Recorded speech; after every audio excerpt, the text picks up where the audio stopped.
Essa é a disciplina de Fundamentos Matemáticos da Física B, e nessa oitava aula continuaremos obtendo os operadores diferenciais, agora em coordenadas curvilíneas ortogonais, e nessa aula especificamente estamos interessados em obter a expressão do divergente em coordenadas curvilíneas ortogonais. Para fazer essa dedução, nós iniciamos da expressão formal do divergente e passamos a expressar o campo vetorial f em termos das variáveis xi, eta, zeta, que representariam um sistema de coordenadas curvilíneo qualquer. Então, pensando nesse sistema, é como se nós tivéssemos aqui um elemento de volume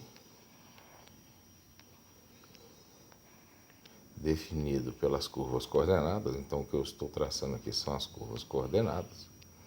Essa curva coordenada aqui é o xi, essa curva coordenada é o eta e essa curva coordenada é o zeta, por exemplo. Então, nós ainda teríamos aqui atrás essa curva e atrás aqui também essa curva. Nós temos então uma superfície em verde, que é a superfície que é perpendicular a eta, então ela é o ds eta. Nós temos em azul uma superfície aqui que é perpendicular ao xi, então essa é o ds xi, e nós temos em vermelho uma superfície que é perpendicular ao zeta, que é então um ds zeta. Nós sabemos expressar essa superfície, isso já foi visto anteriormente. Então nós sabemos, por exemplo, que o ds xi é igual a h eta, ou h zeta, d eta, d zeta. Que o ds eta é igual a h xi, h zeta, d xi, d zeta. E que o ds zeta é igual a h xi, h eta, d xi, d eta. Ok. Vejam agora que nessa definição aqui, o produto escalar determina que nós temos uma soma de três termos.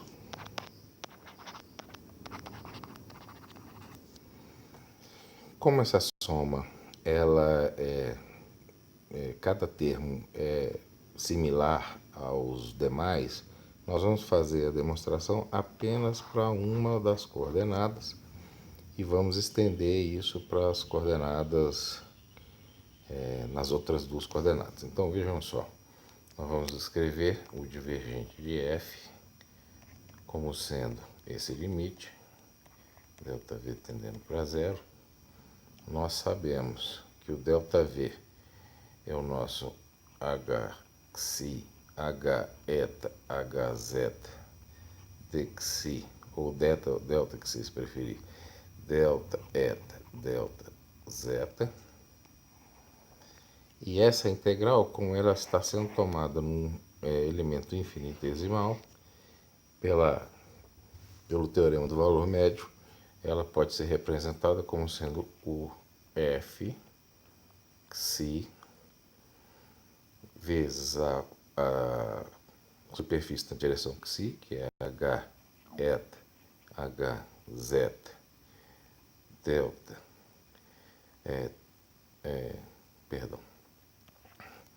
tomados nessa posição, já que eu estou tomando em si, então eu estou tomando nessa posição aqui, que eu vou chamar de na posição nessa e nessa, né? Essa última aqui é o xi mais delta xi, e essa daqui é o xi, ou seja, eu andei delta xi aqui. Então esse primeiro termo é tomado em xi mais delta xi, e é menos o mesmo termo agora tomado em xi. Isso multiplicado, evidentemente, porque se trata de uma integral de superfície, por delta eta, delta zeta, que vem do elemento de superfície em xi. Então, notem que isso daqui é apenas a parte xi da expressão. Tem uma outra parte ainda para eta e outra parte para zeta, mas que são similares. Então, no final, eu incluo esses termos com muita facilidade. Uma observação muito importante é que é importante colocar esses termos todos dentro do parênteses como função do xi mais delta xi, e aqui todos eles como função do xi. Por quê? Porque, de maneira geral, tanto o hxi, o hzeta, quanto o heta podem ser função tanto de eta, tanto de zeta, quanto de xi também. Então, eu não posso assumir que eles podem ser colocados para fora. Então, de posse dessa expressão, nós podemos cancelar o delta eta, o delta zeta. Esses termos que aqui estão não dependem do delta xi, do volume, então eles podem ser colocados para fora. Ficamos com 1 sobre hxi, heta, hzeta, vezes esse limite, agora de delta xi tendendo para zero, porque os outros foram cancelados, o fxi, heta, hzeta, tomado em xi mais delta xi, menos o f de xi, heta, hzeta, em xi, dividido por delta xi. Ora, vejam que esse termo que aqui está entre os colchetes, nada mais é que uma derivada parcial, já que nós estamos tomando o limite de delta xi tendendo para zero, uma derivada parcial com relação a xi do termo f de xi, heta, hzeta, ou seja, o termo que está aqui dentro. E isso tem que ser dividido por esse termo que está aqui, 1 sobre hxi, heta, hzeta. Então, tudo isso que nós fizemos aqui foi apenas para a parte em xi. Agora, é óbvio que existe uma simetria nesse resultado. Então, se eu tivesse fazendo os outros termos, eles iam dar resultados correspondentes. Então, de fato, eu posso escrever o divergente de f como sendo 1 sobre hxi, heta, hzeta, e aí eu abro para chaves, d de xi, f de xi, heta, hzeta, e quando eu vou fazer o outro termo, que é o termo em eta, evidentemente que eu vou ter, por correspondência, um f em eta e os h's das outras variáveis, ou seja, hxi, hzeta. Seguindo exatamente essa mesma ideia que está aqui. E um último termo, que seria o delta, a derivada em zeta, seria o f de zeta, hxi, heta. Então, essa expressão, que é uma expressão totalmente genérica, o divergente pode ser obtida imediatamente a partir da definição. Isso é interessante, porque a partir dessa expressão nós podemos obter também um outro operador diferencial muito importante, extremamente importante da física, que é o chamado Laplaciano, que é simplesmente o divergente do gradiente. Então, o Laplaciano de uma função φ é o divergente do gradiente de φ. Vejam que em coordenadas cartesianas, Isso é bastante simples, porque o divergente vai aplicado a essa função gradiente, que é o I d dx φ mais j d φ dy mais k d φ dz.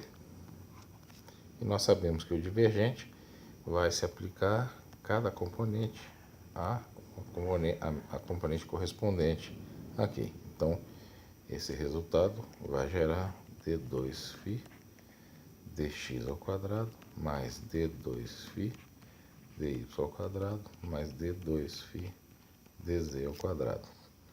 Então, essa é a expressão do Laplaciano de φ em coordenadas cartesianas. O Laplaciano em coordenadas curvilíneas ortogonais, ele pode ser obtido também de maneira bastante imediata a partir dessa expressão que nós acabamos de obter para o divergente e da expressão para o gradiente, que era simplesmente 1 sobre h xi dφ dxi na direção xi mais 1 sobre h eta dφ deta na direção eta mais 1 sobre h zeta dφ dzeta na direção zeta. Então, se nós pegarmos a primeira expressão e juntarmos com essa, isso pode ser feito simplesmente colocando-se f é igual ao gradiente de φ.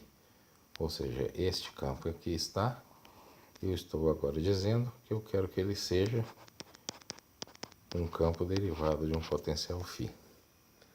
Então, por exemplo, isso significa que o f de xi é igual a 1 sobre h xi dφ dxi, tirando, evidentemente, daqui.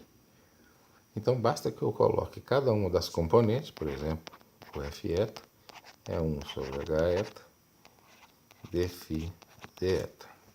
A mesma coisa para o zeta. Então, basta que eu coloque esses elementos no lugar do f aqui para obter o Laplaciano em coordenadas generalizadas, ortogonais, curvilíneas, como sendo h xi, h eta, h zeta, que vem do elemento de volume, d dxi.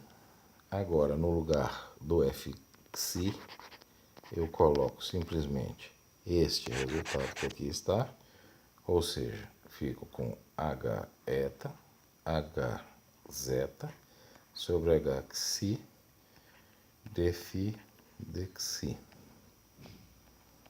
Essa estrutura se repete para as outras variáveis, então vejam que para eta eu vou ter h xi, h zeta sobre h eta dφ deta. E finalmente, para zeta, eu terei d dzeta, h xi, h eta, h zeta dφ dzeta. Fechando aqui. E essa é a expressão, então, para o Laplaciano, obtida a partir da expressão para o divergente e o gradiente que já haviam sido obtidos. Então, isso aqui é chamado o Laplaciano de φ. Aqui nós temos o gradiente e aqui nós temos o divergente. Todos escritos em coordenadas curvilíneas ortogonais. Fica faltando apenas a obtenção do rotacional, o último operador diferencial, a ser obtido num sistema de coordenadas curvilíneas ortogonais quaisquer. Faremos isso numa próxima aula. Obrigado pela atenção.